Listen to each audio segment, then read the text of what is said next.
দেশের বিভিন্ন মহলে যখন আলোচিত হচ্ছে বিদ্যমান ব্যবস্থা সংস্কারের কথা, নির্বাচন আর সংস্কারের মধ্যেই যখন খোঁজা হচ্ছে চলমান সংকটের সমাধান, ঠিক সেই সময় রাজধানীর জাতীয় প্রেসক্লাবে তুলে ধরা হল সম্পূর্ণ ভিন্ন প্রস্তাব। গোলটেবিল বৈঠকে বক্তারা বললেন, সংস্কার বা নির্বাচন নয়, বরং মানুষকে মুক্তি দিতে পারে আল্লাহর দেয়া বিধান। চলমান সিস্টেমের আমূল পরিবর্তন করে তৌহিদ ভিত্তিক রাষ্ট্র ব্যবস্থা প্রতিষ্ঠিত হলেই কেবল নিশ্চিত হবে প্রতিটি মানুষের অধিকার।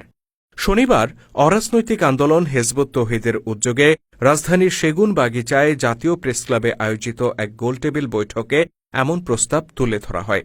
তৌহিদ ভিত্তিক রাষ্ট্র ব্যবস্থার উপর মুক্ত আলোচনার শীর্ষক এই অনুষ্ঠানে উপস্থিত ছিলেন নানা শ্রেণী পেশার বিশিষ্টজনেরা।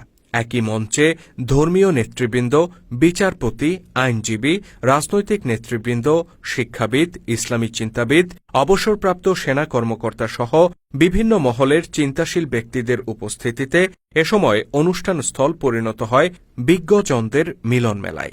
এ সময় আয়োজক সংগঠনের পক্ষ থেকে মূল প্রস্তাবনা উপস্থাপন করেন হেজবুত তৌহিদের সর্বোচ্চ নেতা ইমাম হোসেন মোহাম্মদ সেলিম। তিনি বলেন, মানুষের জীবন ব্যবস্থা দুই প্রকার, একটি আল্লাহর দেওয়া জীবন ব্যবস্থা, অপরটি মানুষের নিজের তৈরি জীবন ব্যবস্থা। বর্তমানে রাষ্ট্র ও সমাজে বিদ্যমান অন্যায় ও অশান্তির মূল কারণ মানুষের তৈরি সিস্টেমের চর্চা। তিনি বলেন, স্বাধীনতার পর 53 বছর পেরিয়ে গেছে। এই দীর্ঘ সময়ে 17 বার সংবিধান সংশোধন করা হয়েছে, বহু বিপ্লব হয়েছে, আন্দোলন হয়েছে, জীবন গিয়েছে, বহু সরকারের পতন ঘটেছে, ক্ষমতার রদবদল হয়েছে, কিন্তু কাঙ্ক্ষিত শান্তি আসেনি। এর একমাত্র কারণ আমরা আল্লাহর দেয়া জীবন ব্যবস্থার পরিবর্তে ব্রিটিশদের প্রবর্তিত ব্যবস্থা চর্চা করে যাচ্ছি। আজকে চলমান যে রাজনৈতিক সিস্টেম ব্যবস্থা, আমি আবার বলছি, এই ব্যবস্থাটা ঔপনিবেশিক যুগ থেকে তারা যখন আমাদেরকে স্বাধীনতা দিয়ে চলে যায়, তারা কিন্তু ডেমোক্রেসি প্র্যাকটিস করেনি। তারা একদিনের জন্য বলেনি যে আমরা নির্বাচন করব, আমাদেরকে তোমরা চাও কিনা। সর্বশেষ শাসকটাও যখন ভারতবর্ষ থেকে বিদায় নিয়েছে, তারা শক্তি বলে, কলা কৌশলে তারা এই ভারতবর্ষকে শাসন করেছে, তারা কিন্তু ডেমোক্রেসি প্র্যাকটিস করেনি। যাওয়ার সময় এই যে আমাদেরকে একটা রাজনৈতিক বলয়ের মধ্যে আমাদেরকে তারা ঢুকিয়ে দিয়ে গেছে, একটা বৃত্তাবদ্ধ করেছে আমাদেরকে।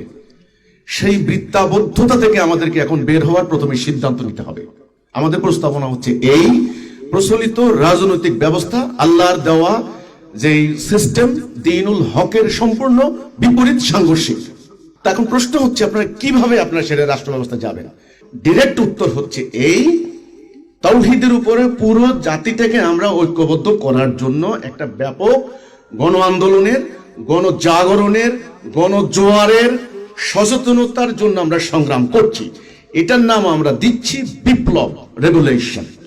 কোন সংস্কার নয়, প্রচলিত পদ্ধতির কোন নির্বাচন নয়, একটা প্রচন্ড গণ বিপ্লব সৃষ্টি করে তাওহীদের উপরে রাষ্ট্র ব্যবস্থা প্রতিষ্ঠা করাই হচ্ছে আমাদের মূল এজেন্ডা, মূল লক্ষ্য।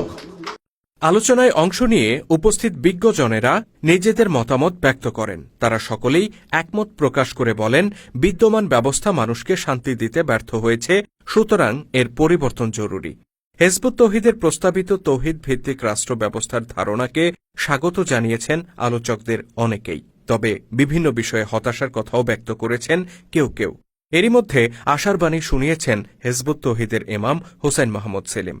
বৈঠকে মূল্যবান মতামত ব্যক্ত করেন সাবেক বিচারপতি ইমদাদুল হক আজাদ, সাবেক সংসদ সদস্য ও বাংলাদেশ লেবার ফেডারেশনের সভাপতি Shah Mohammad Abu Jafar, Bangladesh federal union of journalist এর প্রেসিডেন্ট, জাতীয় জনতা পার্টির মহাসচিব শওকত মাহমুদ, ঢাকা বিশ্ববিদ্যালয়ের বিশ্ব ধর্ম ও সংস্কৃতি বিভাগের প্রতিষ্ঠাতা অধ্যাপক কাজী নুরুল ইসলাম, দর্শন বিভাগের চেয়ারম্যান অধ্যাপক ড শাহ কাউসার মুস্তফা আবু উলাই, নৃত্যকলা বিভাগের চেয়ারম্যান সহকারী অধ্যাপক তামান্না রহমান, বাংলাদেশ সুপ্রিম কোর্টের সিনিয়র আইনজীবী অ্যাডভোকেট গোলাম মোহাম্মদ চৌধুরী আলাল, বাংলাদেশ শিল্পকলা একাডেমির সাবেক সচিব মোহাম্মদ আসাদুজ্জামান, দৈনিক দেশের পত্রের সম্পাদক রুফায়দাহ পন্নী, হেজবুত তৌহিদের স্বাস্থ্য বিষয়ক সম্পাদক উম্মুত্তিজান মাকদুমা পন্নী, সাবেক সেনা কর্মকর্তা মেজর আলমগীর হোসেন দেওয়ান, বিমান বাহিনীর সাবেক উইং কমান্ডার আমিনুল ইসলাম, কোরআন পাঠ আন্দোলনের আহ্বায়ক আবু সাইদ খান প্রমুখ।